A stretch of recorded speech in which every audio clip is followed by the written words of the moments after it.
Nichiren's fearless resolve, in the face of rejection and persecution from the authorities, is a timeless example of how to respond to oppression and injustice.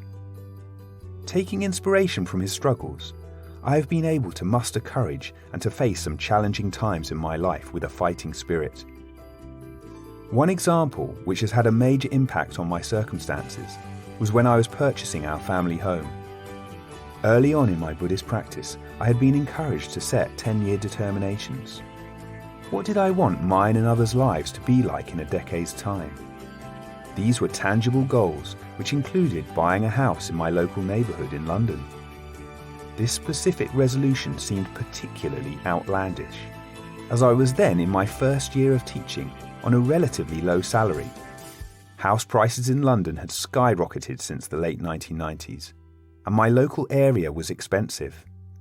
With encouragement that nothing is impossible, I set this determination, along with a number of other aspirations for myself and for the happiness of others, on New Year's Eve, and chanted that night towards them.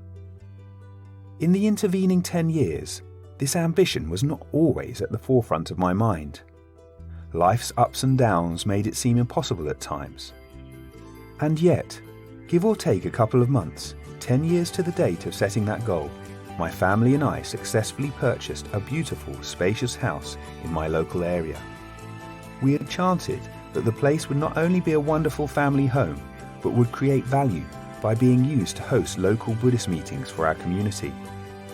The elderly lady who was selling the house had chosen our offer above a larger one put forward by a property developer because she wanted to see a family move into her home.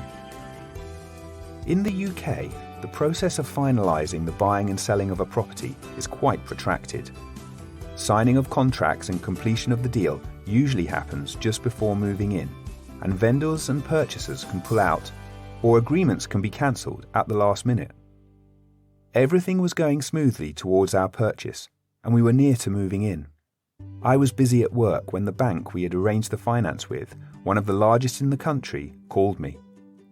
I presumed it was for some tiresome customer survey, and so I did not get round to calling them back for 2 weeks. When I did finally call, the news was bad. The operative told me that my mortgage offer had been cancelled. Despite my pleading, she refused to explain the reason why. Did I have a black mark on my credit score? Was there something in my past which had come to light that had affected their decision?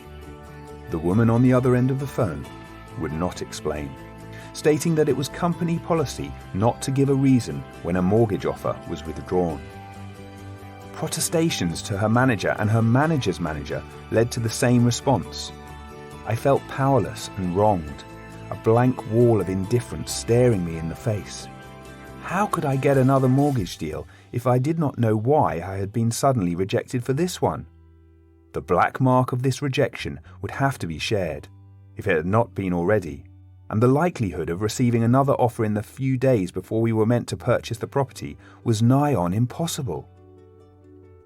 I began to chant at first in the pits of despair, the bleakness of the situation overwhelming me. But after some time, the energy and hope that chanting can provide began to reinvigorate me. I would fight this, but I needed help and guidance. Buddhist guidance to take on the bank. A senior Buddhist leader, Barry, appeared in my mind. Barry had been chanting Nam Myoho Renge Kyo and practicing Buddhism since the 1970s. When he was a teenager, as a joke, a friend had pushed him off the top diving board of his local swimming pool, paralysing him from the waist down. This had not stopped him becoming a highly successful advertising executive and family man. He had swum in the Paralympics, recorded a hit record for Manchester United football team, and above all, had a wealth of Buddhist wisdom to share. Still unnerved, I called Barry, who invited me to his home immediately. After explaining the situation and chanting together, Barry gave me clear, practical advice. To win in this struggle, I had to go on the offensive, just as Nichiren had. To take on the bank with every ounce of energy I had. He told me to write a letter, not longer than 1 page, stating the issue and outlining what I would do if they would not tell me the reason for dropping my mortgage or reinstate it. Going to the newspapers and the financial authorities would be my recourse. Once prepared, Barry told me to send the letter to every possible person in the bank that I could. I returned to my flat that Friday night, empowered and with direction. Over that weekend, I devoted myself to alternating between chanting and sending out the letter. At first, it was difficult finding any emails for the bank, as they had consciously avoided publishing them. But after some online research and looking at their annual reports, I discovered the company employee list and how they configured their emails.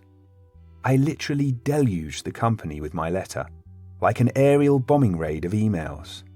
The executive board, the non-executive board, the mortgage services department, the customer relations team, name a department in that bank, and pretty much every employee and manager received my letter that weekend. By Sunday night, I had sent hundreds of emails and even engaged my local Member of Parliament to get in touch with his contacts at the bank. At around lunchtime, on the Monday morning, I received a call. It was the softly spoken head of mortgage services from this major national bank. He started humbly apologising for how I had been treated and reiterated their policy of not explaining their change in mortgage decisions.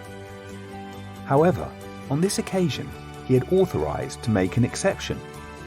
It transpired, after talking it through with him, that the system had highlighted my mortgage as potential fraud because the lady we were buying from had never got around to officially putting the house in her name after her husband had died over 20 years previously. Not only that, the house had never been sold before, having always been in the same family. The computer had seen the original price from the 1920s of a few £100s and flagged a potential fraud. Once I had clarified these points with him, the mortgage was reinstated, the sale took place, and we successfully moved in. The head of mortgage services later wrote to me that as a result of the case, he would review how all customers were treated in such situations. In standing up in this situation, I potentially helped many others in the future. Many people, I imagine, would have just accepted the bank's decision, faced with a wall of corporate indifference, and just given up. Although my troubles do not compare to the scale of what Nichiren faced, the fact that I was able to challenge it was in no small part down to being part of a tradition trailblazed by Nichiren of challenging injustice and authority through faith.